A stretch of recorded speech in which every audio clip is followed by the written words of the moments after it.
All right, I think Joyce has now let people in on the call. So welcome everybody, Women's Political Collaborative. We're having a discussion today with State Representative Bob Freeman, who is sitting up on the Hill right now at Capitol Hill. Bob, how you doing today? Good. Just finished budget hearings, so always riveting. Well, this is almost the end of February. You think the end of April, or does anybody have any idea how long you're going to be up in session? Yeah, I think we'll get out pretty quick. I mean, the special session or extraordinary session, it got a lot of the really more controversial items that we would likely debate for months out of the way. So, not that there aren't going to be others, but I think that'll speed it up. I'm sure there will be plenty of issues for you all to talk about. Well, today's call, we're going to be talking about the right to die. And State Representative Freeman has introduced some legislation, which I'll let him explain in just a minute. And then you're going to talk about it, and then we will open it up for questions and see what we've got. Now, I will say that I am actually sitting in front of a classroom of about 25 students where we've been talking about constitutional law. And so they're also on the call today, and they're going to be watching this presentation. They may have some questions for you as well. Okay, so most of you know Representative Freeman. He has been around for a while, since 2017, when he was first elected to the State House. He is in District 56, Democrat in the Tennessee General Assembly. He is my state representative.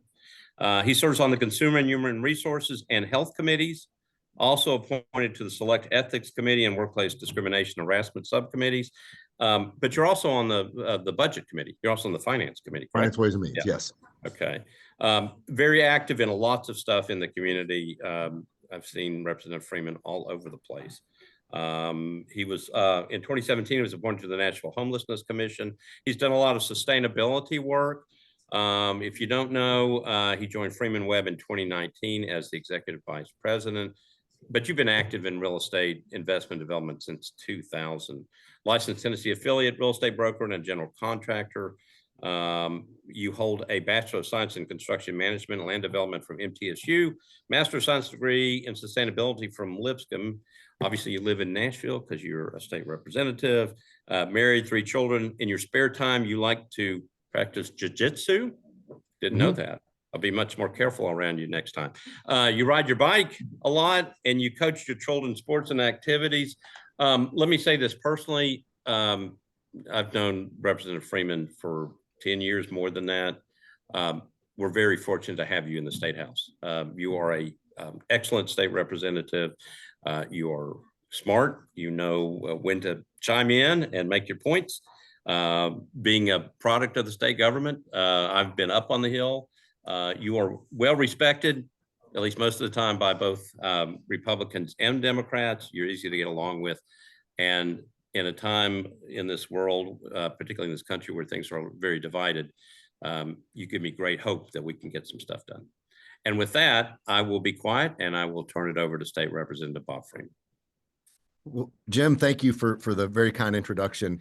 I always like to plug my wife when I get an opportunity. My wife is truly the better part of our relationship. Our couple is the president of the Sexual Assault Center, and is dealing right now through the scares that many nonprofits are of reduced federal funding and trying to figure out how to fill that gap. So she also needs to be recognized for the great work she does for our community, literally changing lives every day. Joyce, thanks for putting this on.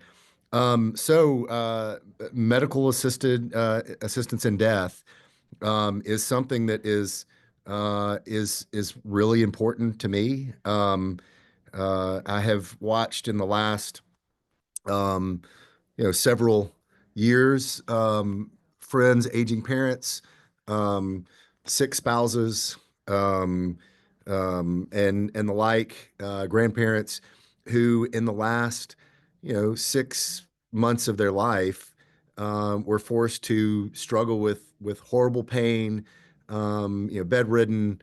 Their quality of life was very low, and in almost every instance, they were asking to go. And they were left with the decision of stopping all the medication, stopping, pulling the feeding tube out, and, again, asking somebody to starve themselves to death when there are options. I just don't understand how that's a humane approach for people.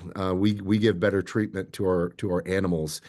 And if you look back in history, um, uh, old times used to think of it differently. In the ancient times, ancient Greece and Rome, voluntary death was seen as a dignified option for people that were suffering from unbearable pain. The Middle Ages, um, we had the exact same process. It's the modern era that we have seen this change in people's thoughts on it. And the last probably call it 20 years, we've seen a shift, and everybody can probably think of the different stories, Dr. Vorkian, Shivo, where it's been brought back to the forefront of people's thoughts. We've got several states that have passed legislation that have made it legal. Um, there's a couple of reasons why I think that we've struggled with it. Um, uh, the legalization of assisted dying um, varies based on different factors, cultural, religious beliefs. People have different ideas of life, death, morality. That's usually, shaped by religious views, and allows people to not really have an open mind of exactly what we're talking about.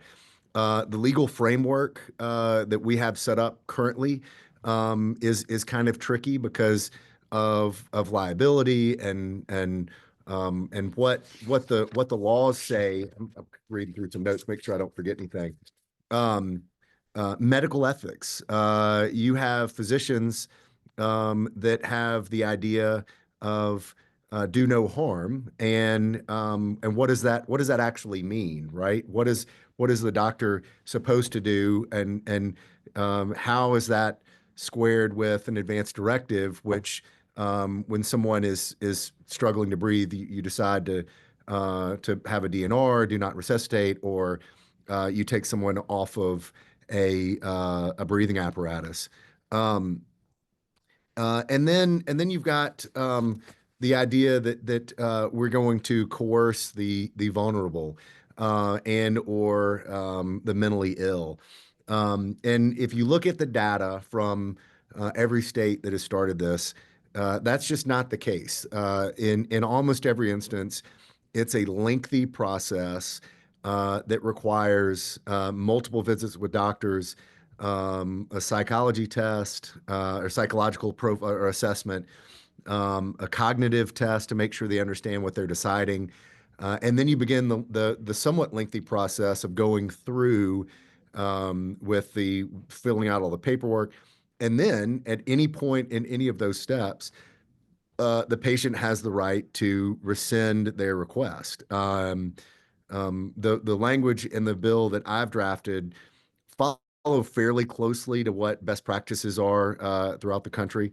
Um, and then you have the slippery slope argument, and critics, and I'm bringing up issues that I've heard about as I've been talking about the bill here.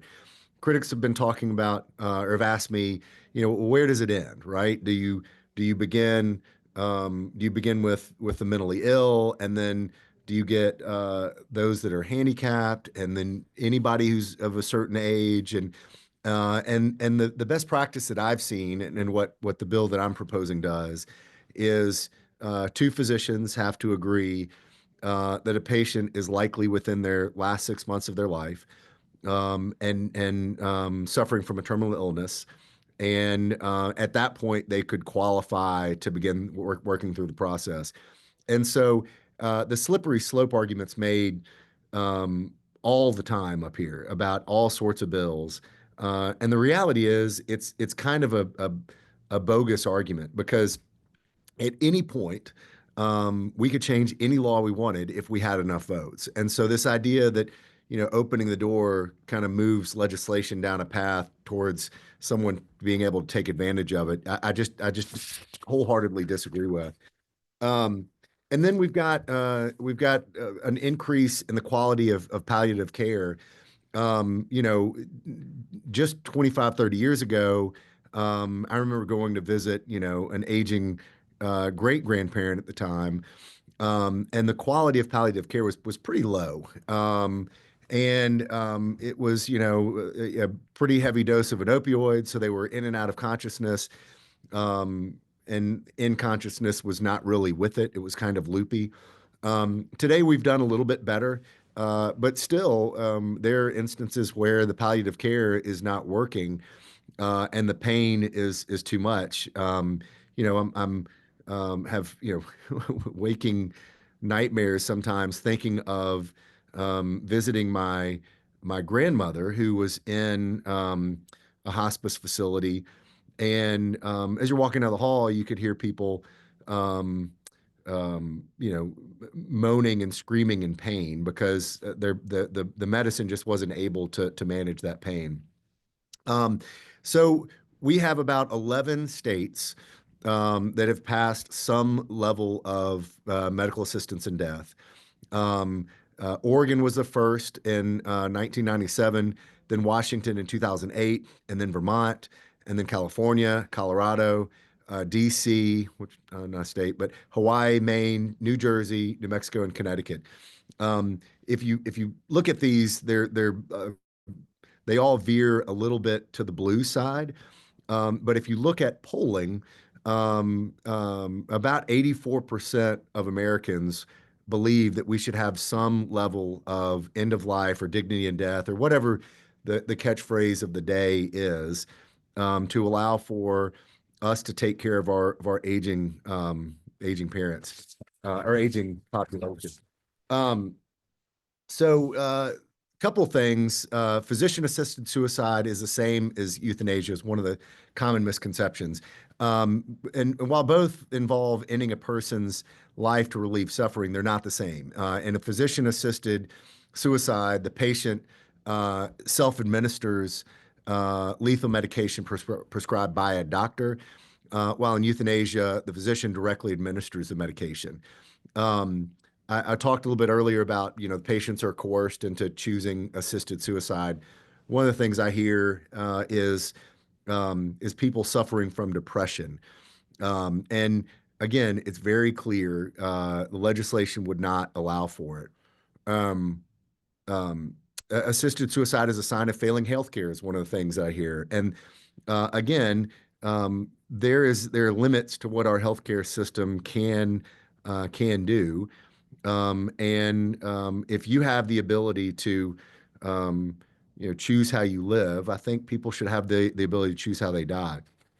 And I think the way that we're going to get around this is just by educating folks. You know, um, the Pew Public Research did a long poll, and when they talked about, you know, helping people solve, um, untreatable pain. Again, a large percentage of people supported it, and that was across party lines, political ideology, socioeconomic groups, religious beliefs, church affiliation. It was a pretty broad spectrum. There wasn't really one group that stood out as being against it. And so, this is something that I know we've discussed here in Tennessee multiple times, and I think it's time for us to be a leader in this and take the reins. I you know have to point out the fact, my father, who was sick after having a stroke, multiple strokes. Took his own life. And I mean, just 3 months ago. And the fact that he didn't feel like there was a path, he was struggling with terminal disease, which is vascular dementia. And while I don't know that this Uh, I know it wouldn't. The legislation I'm talking about didn't and wouldn't have applied to him. But um, many people struggling with traumatic brain injury, strokes, and the like, it would possibly qualify for. And the fact that there isn't another option, everybody I'm sure has a story of somebody that has a friend or neighbor who found out they had, terminal cancer, and the solution is often very violent if they decide to end their life because they don't want to go through the pain, or they've already beat cancer twice, and um, they don't want to do it again, or it's come back stronger, harder, faster. And again, the solution is not a pretty solution, and it's messy, and it requires um, many people to pick up pieces that I don't think we should require people to pick up the pieces. I think there should be a path for someone um, that decides to do this to make a decision and let the medical system help them. National organizations that support medical aid in dying, American College of Legal Medicine, American Medical Student Association, American Medical Women's Association, American Public Health Association, GLMA, Health Professionals Advocating for LGBTQ Equality. And then we've got a couple of states that have medical groups that are advocating and that heavily support. So we drafted our legislation to follow along with um, very similar to what Oregon has done, and it means that an adult, or the way it's drafted, is an adult that 18 years or older um, can request to be considered for medical assistance in death, and the attending physician would um, do an initial assessment and decide if they were first and foremost capable of making this decision. So if you have a cognitive disease or issue, you wouldn't be able to qualify. And then there would be a psychiatrist to come in and do some counseling with the patient to make sure they understand the decisions that they're making, and the terminality of this decision. And they would fill out in a written form the request. There would be notice given to um, the patients that they could change their mind at any time. And then the physician would have to go through and again decide with the assistance of a second set of eyes that the disease that the patient has is in fact terminal, and with their best estimation, they have 6 months or less to live. Um, and then the process would begin, and the physician would administer the lethal drug that would end the patient's life. Um, the balance of the legislation is making sure, again, to the best of our ability, that there are no other options, and that the patient understands the other options. I'm going to read some of these. Um, um, the potential risk for taking medication to be prescribed, which is kind of self-evident. The feasible alternatives, including comfort care, hospice care, and pain control. Um, Refer the patient for counseling, which I've already talked about. Recommend that the patient notify the next of kin. What I wouldn't have given to, um, have held my dad's hand as he was going, as I did my grandmother, as I've done with other people. Um, and that notification next of kin is a big one. Um, uh, Having the patient understand that another person should be um, there when the patient takes the medication is I think kind of a good one. It's to make sure that they don't do this alone. Um,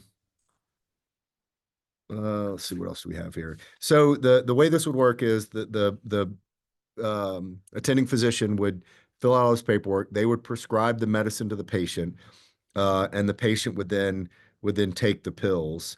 And um, the real balance of the legislation talks about making sure that the administering physician or attending physician is not liable for any harm that takes this causes, and then talks a little bit more about um, what the reporting requirements would be for the hospitals.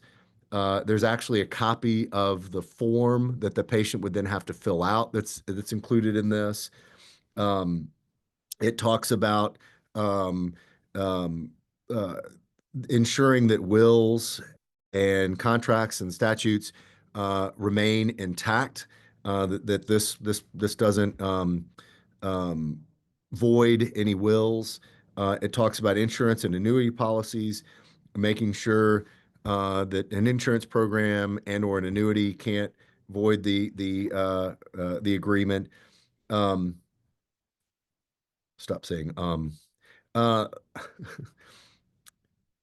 and it just kind of goes through all the other foreseeable circumstances, making sure that the no hospital can remove privileges from a doctor for prescribing this.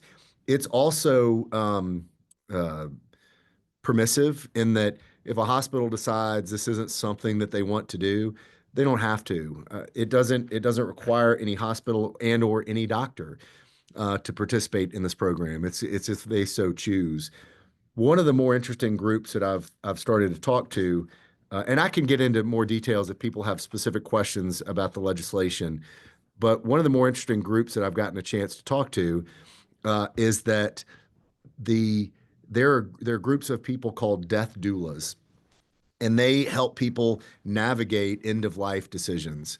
And the level of involvement that these people have in the day-to-day decisions for their patients is pretty amazing. They are going through uh, every possible outcome, helping them make decisions, and really giving peace at end of life. Everybody on this call is going to go through this. None of us are getting out alive, and ensuring that we have real quality of life, specifically at the end of life, I think is extremely important. And if we're going to continue to have people and advances in medical care, I think this is kind of a pretty reasonable um, direction to go.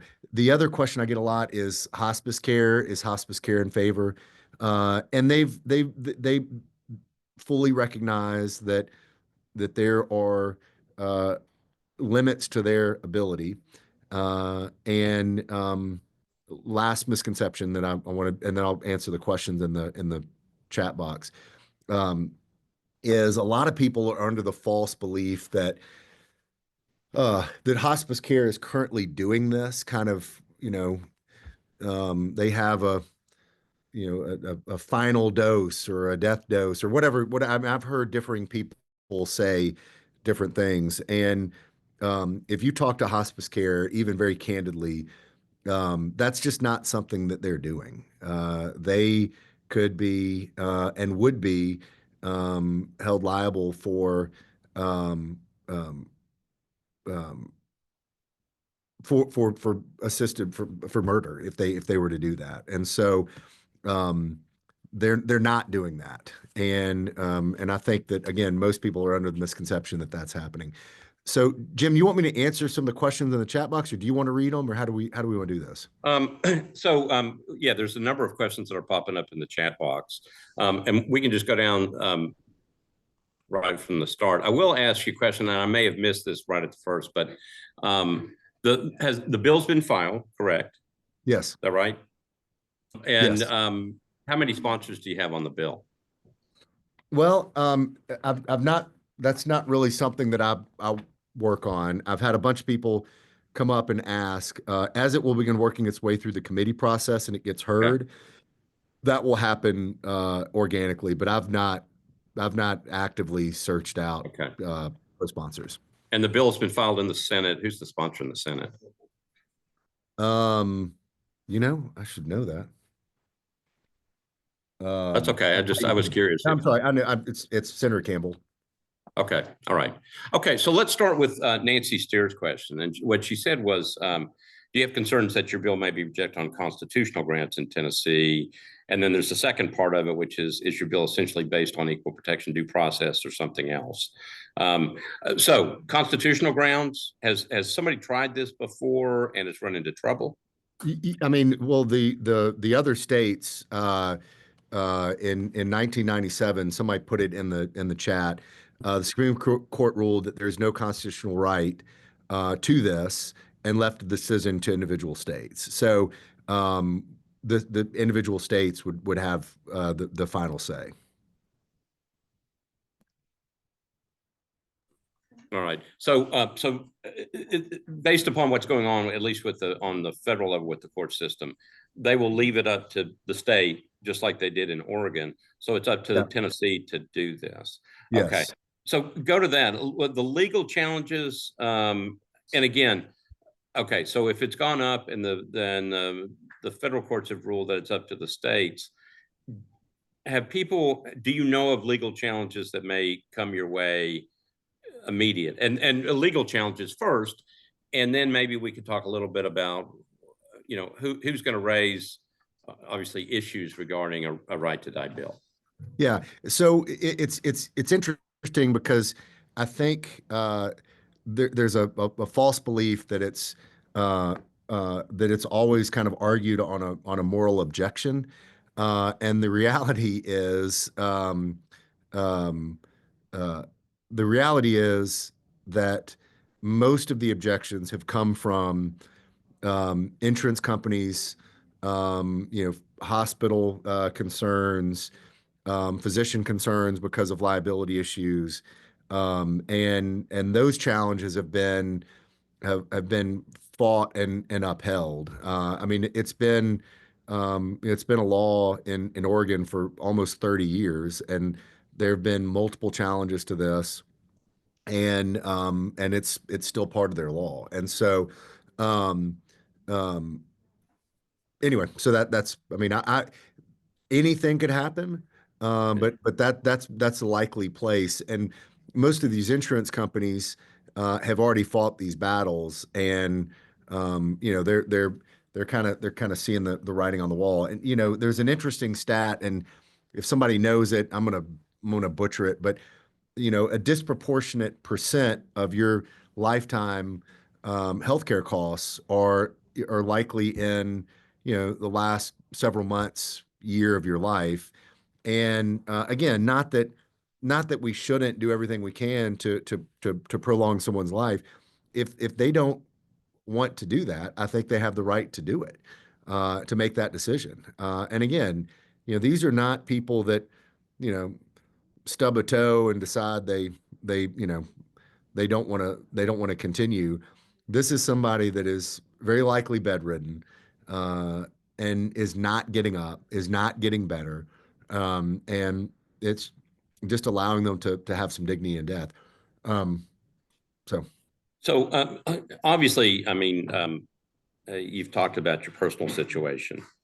Um, so one of the questions that came on here was about, are there groups, particularly because you talked about insurance companies, but the medical association, hospital association, bar association, uh, are some of these groups, I mean, Tennessee is, obviously Oregon's had it for 30 years, and it's survived all its constitutional challenges, and it's still one of those things where people understand it and utilize it.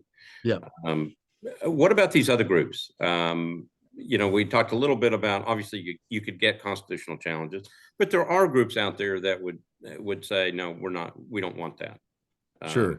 But what about groups that would be for something like this, that have taken a look at it and said, we need to have something like this in the state of Tennessee? Um, well, I mean, many of the medical organizations that I listed earlier, see the great need and have been advocating for this, not just in Tennessee but nationwide for quite some time. Um, a lot of hospice facilities and centers have been advocating for something like this for quite some time. Um, but it's one of those issues where um, when I first got elected, I was very naive and thought that we would come up here and debate issues, and whoever had the best ideas and the best backup and could articulate the best argument would win. Um, and that's just not how this works in many cases. In many cases, it's who has the highest paid lobbyists behind them, and it's money interests. And so I think that this is one of those where um, I believe, and people can disagree with me, but I believe this is what is in the best interest of the population at large and Tennesseans, and specifically aging Tennesseans. Um, and the people that are against it are the folks that have money to gain. I'm not going to make a penny off this. The people that have called me in tears, saying their husband, died of horribly painful brain cancer, and the last 6 months were unbearable. Um, they're not going to make a penny on this, but an insurance company that doesn't want to pay out a claim, they'll make money on it. Or if it passes, they may not make money.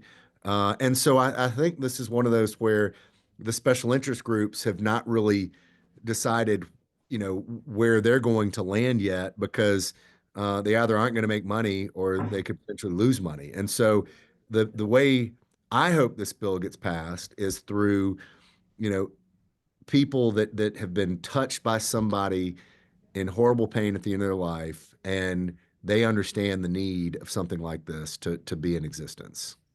Do you plan on having either, you know, I know it'll go through the committee, but there are a great many people out there who have gone through what you're talking about, and obviously just not in Nashville, not in your district, but all across the board. Yeah. And particularly if you read a lot of the information regarding people who are getting older, there does seem to be a point in their lives where it's they've called it over. I don't really mean to say it that way, but they've gotten to the point where their spouse, significant other has passed away, they've been gone, they're lonely, they're in pain, they're tired, and and they also don't want to go through the pain of all this. And so there are a lot of people out there that do it. I remember I talked to a class before about a book that I read where a lady was trying to die, and every time somebody would find her, they'd call ambulance, and the paramedics would come, and they would do. She had a DNR, but they probably didn't know where it was, and they would try to bring her back to life, and they would crack her ribs. Yeah. And she didn't want that anymore. So there are people out there. So I guess go back to my original question. Is this one of those things where there are people out there who want to talk to you about this? And how do you find them? Yeah. So a lot of them have found me. This statewide organization of the death doulas has connected me with multiple people that have expressed an interest to share their story. My grandmother and I had a pretty good relationship, and I just remember again at the end of her life, her talking about um, how much in pain she was, her arthritis, and she couldn't sleep, and I mean, she couldn't sit and be comfortable, she couldn't stand and be comfortable, and the idea of taking heavy medication was just not something that she was interested in doing. I mean, she did, but she didn't want to be drugged out of her mind for the last several months. And to your point, she was just done, and so it wasn't my decision. I wasn't pushing her, but she was had lost her eyesight, couldn't hear. I mean, was just very isolated. And while I fully um, respect, you know, life and her life. You know, if she had said, I want to live till I'm 130, let's go, let's figure it out. But that was not where she was. You know, the flip side, I've got a close friend whose father lived until he was 98. Until he was 95, you know, we celebrated his 95th birthday. He jumped in the lake and was treading water for 30 minutes at 95, to the point that I jumped in because I was afraid he was going to stop treading water and we're going to have to pull him out. But lived a very, very active life. And at the end of life had horribly invasive brain cancer. You know, his children were left to bathe him, and they were happy to do it. But you know, he didn't want that. He knew he wasn't getting better. He decided to stop taking chemotherapy and radiation treatments because it was so painful. And then had to live the last several months bedridden in horrible pain. Uh, I think those are the people, and them sharing their stories and knowing that, you know, I would wager that almost everybody on this call has some similar experience, and having that be the language as opposed to a special interest group come out, I think is a more effective approach to getting specifically legislation like this passed. Well, and I think you're right. I think we all have specific situations, seeing friends pass away from brain cancer, that type of thing, where it's just horrible. And you probably don't know this, my grandmother lived to be 107. Oh my gosh. But the last 16 years of her life, she had dementia and she didn't recognize anybody or communicate. And I know, and maybe that brings to the question about, is this one of those things, because this is physician assisted suicide. Is this something you can, based upon your bill, can you sign up for? I mean, is this something I can sign up for now and say, So this is something I want to do if it ever happens, or I like get with to that like state? no, and that Okay. it's a we've talked about that. I've drafted multiple amendments to try and allow for it, but it opens up too much. You know, because again, if if you are diagnosed with Alzheimer's and you know, it's at that point it's too late, and so there's no ability because you wouldn't have the cognitive ability to understand what you're signing. And so no, I would love to have it as part of an advanced directive.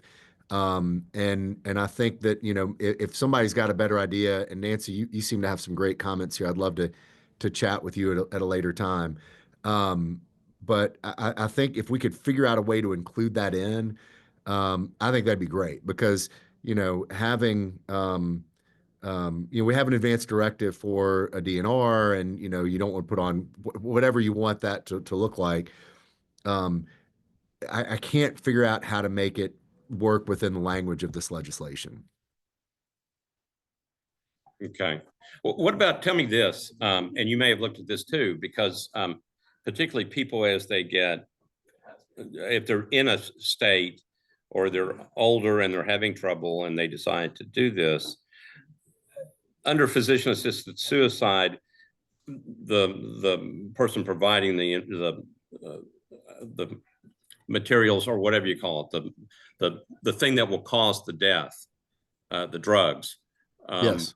will, if the person who's going to do it has to do it themselves, correct? Yes. Okay. What if they're not capable of holding the, you know, the drugs that will do this? Is there a Again, way to deal with it in a different way? yeah, I mean, well, then you get into euthanasia laws, which is a little different. And again, um, the legislation is drafted is not going to be everything for everybody. And while and I recognize that, and as we were looking through different versions of legislation that are enacted by different states and different countries, all of that was contemplated, and as a uh, pragmatic legislator trying to figure out how to solve at least part of the problem, because I believe that incremental change is in fact change. This is the way we drafted it. And so if you don't have the ability to take the medication, you can't. If you are, you know, if you're paralyzed from the neck down, you don't have the ability to take the medication. And so it would not apply for everybody. Okay. So uh, obviously, if you look at the questions, lots of constitutional issues, and there's a pretty good discussion going on over on the right about constitutionality, where the federal government has stood, where the courts have been. And so it's a some pretty good information on that. Yeah. Let's go back to my initial question when I asked you who were sponsoring the bill. Um, this affects people obviously all over the state of Tennessee. This is not something that is just limited in a certain area. And like you said before, there are probably a lot of people on this call who have gone through this before. And so the question is, let's talk about the politics of the thing, politics of the bill.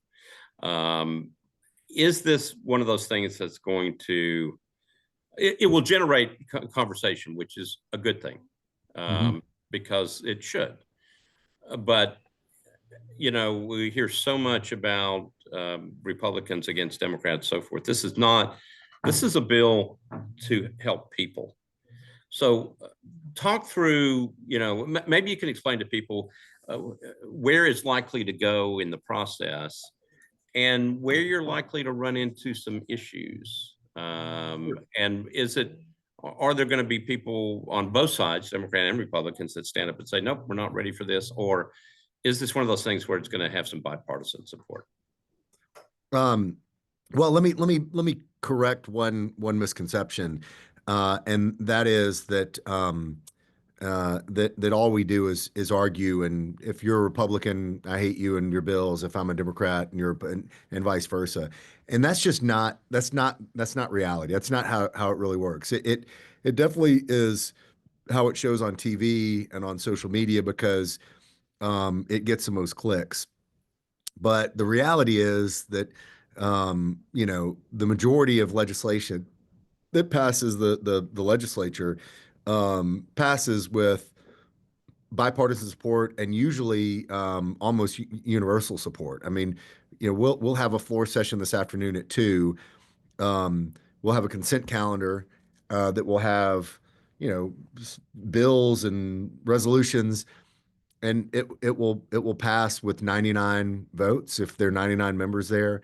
We'll have legislation that we'll hear later this afternoon that will get 99 votes. And so the idea that because I'm a Democrat, they're not going to pass my bill is a false belief. That's number one. Number two, I agree with you. I don't see this as a partisan bill. This is not a Democrat or Republican piece of legislation, and it won't support or hurt Democrats or Republicans either. It'll help, I believe, all of Tennessee. And so, if this is going to pass, because the Democrats are in the super minority, it will have to be a bipartisan bill. It cannot pass as a partisan bill.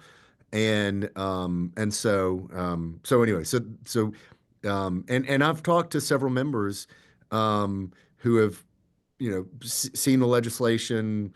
Somebody's reached out to them. They've whatever the reason, and they seem to be not seem to be the ones that have spoken to me about it are very supportive.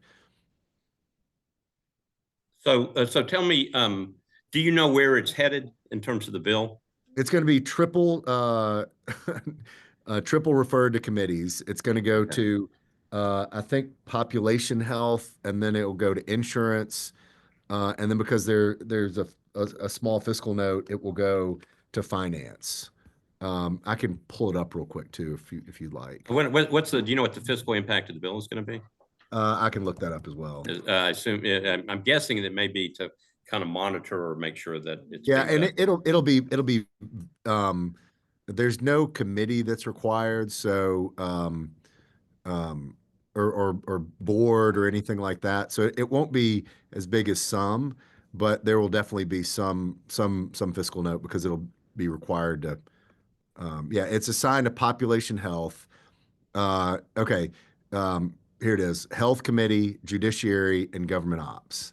So it's triple referred, which is interesting. That's going to be a bit of a challenge. So And you said Judiciary Committee yes. because of the legal implications? Uh-huh. Okay. Um, has there, let me ask you this. In other states where it has passed, and Oregon was one of the first states, but have you all done enough research to know what kind of issues have surfaced in those other states? What kind of issues have surfaced as far as application of the legislation or in challenging the legislation? Probably both. Yeah, I mean, so uh, we've spent a little bit more time on and seeing what has worked in these other states. There's a question here: uh, established residency or approved prescription. Is there anything unique about the prescription that can be filled by the state?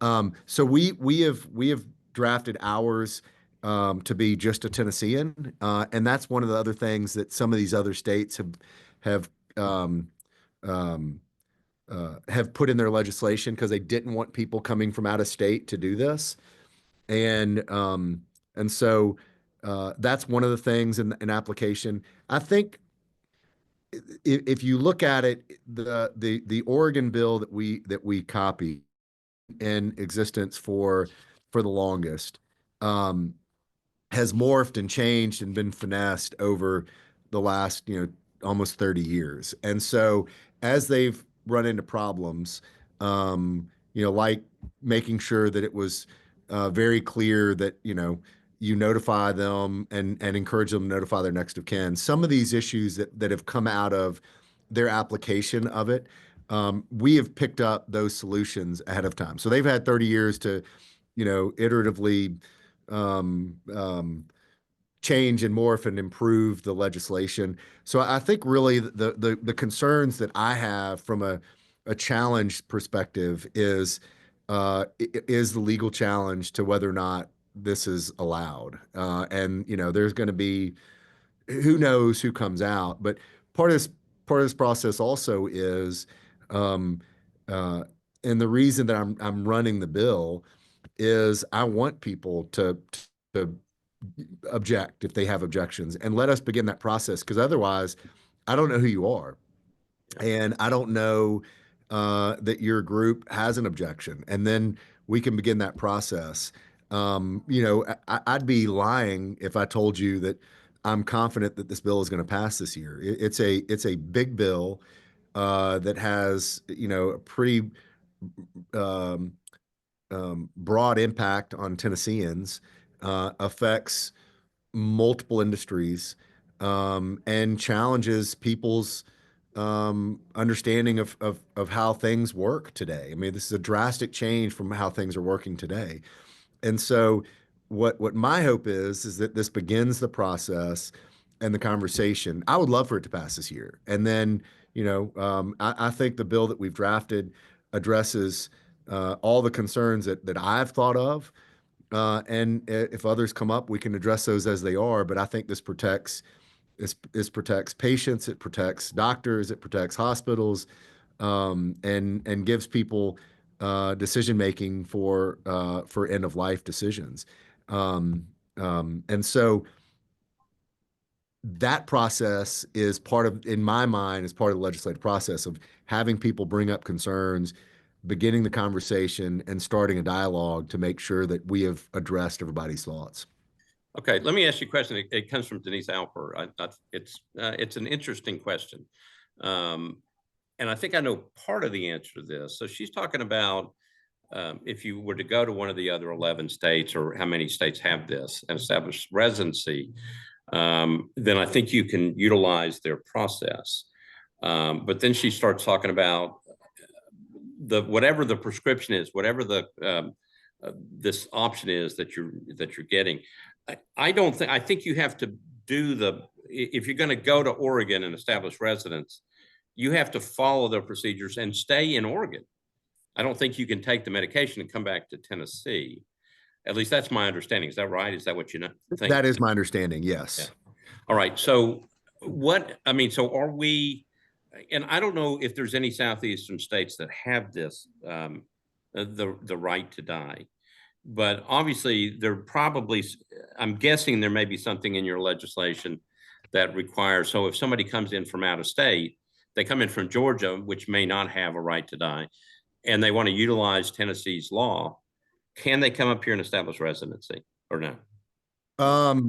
I mean, yeah, they absolutely could. And the residency requirement, I'm gonna see if I can find it real quick as we're sitting here talking. The residency requirement is um is simply who is a resident of the state. So it doesn't say that you've been a resident of the state for, you know, 6 months, 6 years, 16 years. It's that you are a resident of this state. And so, and residence requirements are, you know this well, are relatively easy to get or to meet. And so, yes, um, um, somebody could become a resident of Tennessee and take that, but you would have to become a resident of Tennessee. Okay, what about, and another good question in terms of the parameters of this thing. Are there requirements in there about where this has to be done? Are there things set up? And maybe this follows along with what Oregon does. Do you have to do it in a physician's office? Do you have to, you know, what are the whole requirements of that have to be maybe followed in terms of making sure that it's done by what the law says? Yeah, it's silent to the location. And I think that the way I envision it is, you know, if you want to do it at home, and I mean, or if you want to do it in the doctor's office, or um, you can, but it's silent as to the where. Okay. And let me ask you this too, in terms of, and this may be built into the law, but when, you know, if I were in that position and I wanted to utilize this process, and so I went and met with my doctor and, you know, follow the application of the law, is, do I have to, what do I have to do with the form? Is this something between me and the doctor? Does it have to be somewhat notarized? Does it have to have witnesses? Does that, I mean, so that everybody's covered, nobody is in a position of being like, you know, that was not what my father intended to do. It's all done in a process where it's protected, and there's not, there's always, you know, possibility of legal challenge, but it's upheld and it's constitutionally sound. Yeah, there absolutely has to be witnessed. Um, and then there's a date. Uh, Person is known to us has provided proof of identity. Signed the request in our presence, appears to be of sound mind, not under duress, fraud, or undue influence, and is not a patient for whom either of us is the attending physician. And so it's a disinterested third party that would sign the document. One Okay. witness So must not be a again, relative of the person signing this request, is not entitled to any portion of the person's estate upon death, and must not own, operate, or be employed at a healthcare facility where a person is a patient or resident.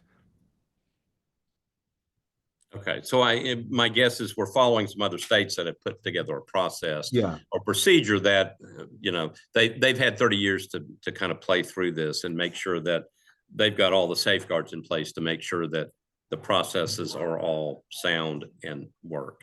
And it makes sense to have somebody else who may be not connected to be there as a witness to make sure that everything's done properly. Um, Anything else? We've only got about 3 or 4 minutes left. Is there anything else that's important to know about this?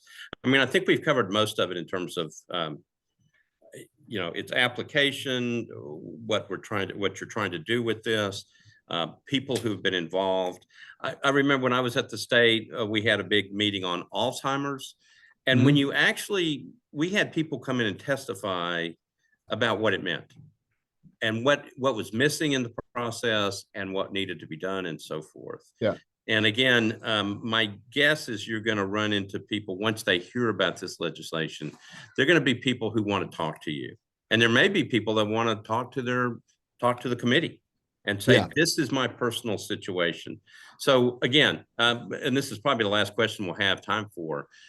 When you start moving the bill, do you think how are people going to find out that this is going on? Because again, I think there are a lot of people that would find this piece of legislation very important. Well, I mean, I think that, we've already started doing it. And so, that, we've put it out on social media. I've talked to, multiple TV channels and the like. And so I think that there is a growing awareness of this, and I think that it will continue. I live in Nashville. I'm, shopping in my local Kroger, and if anybody wants to talk to me about it, they can grab me and talk to me anytime. Um, if anybody wants to testify, I'd be interested in talking to them and hearing their story, and we can figure out what that would look like. I think that this is going to be one of those where I see my email address was put in the chat. I think this is one of those where, again, it's going to take a groundswell of community support for something like this to pass, because I think that's the only way something this big can pass. I don't think a special interest group can do it. Okay. Last question, and Joyce McDaniel has reminded me that everyone on here, they're going to take care of turning in your CLE. A last question before I thank you for doing this. This is very interesting. The last question is, if we're interested, how do we help you pass this thing? I think just that, figure out who your state rep is, reach out to them, call them, let them know that this is something that you support. You can send emails to the members of the committee. It will be heard in Population Health first. That information is on capital.tn.gov. And you can find out who the members are and send them a personal note. I think, again, personal notes, personal connections, personal ideas, why this is important to you, is what really will get something like this passed. Representative Freeman, we all, on behalf of the Women's Political Collaborative, we certainly appreciate your time. Again, I would say I'm proud to be one of your constituents. I very much appreciate what you do on behalf of the district and the state, and I'm proud that you're bringing this legislation. And I wish you all the best. All right, good luck with it. Appreciate your friendship. And I hope everybody on this call will chime in and let you know. Okay. Thank you. We'll talk. Thank you very much. Thanks everybody for being on the call.